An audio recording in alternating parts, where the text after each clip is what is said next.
Get ready to be blown away by the creativity and beauty of these stunning African wedding hair designs.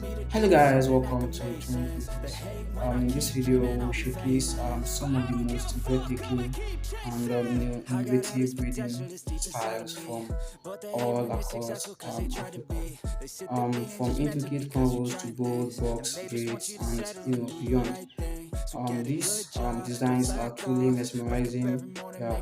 So each style is unique and showcases the incredible talent and creativity of African braiding artists.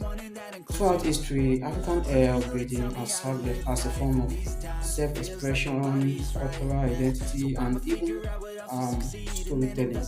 So braids can be used to symbolize a person's status, age, and even marital status. So in modern times, African braiding hair has become a highly popular and fashionable way to wear one's hair.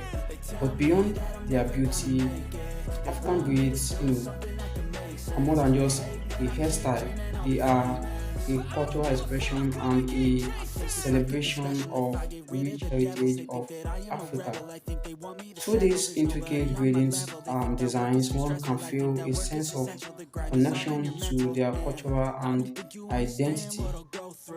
Until we meet again in my next video, stay safe. Negativity, man, I'm immune. I don't really need a mask with all I've been through. I've been making changes for the ages. 5, 10 year plans are contagious. I attack that shit, I'm tenacious. And if you ain't, get the fuck out of my way then. Got one life, I won't regret it. I will fight until I get it. I'll look back one day from heaven and say, damn, I learned some lessons. And say, damn, I have no questions. I had fun in every second and the journey was a blessing, yeah. They tell me that I'm never gonna make it.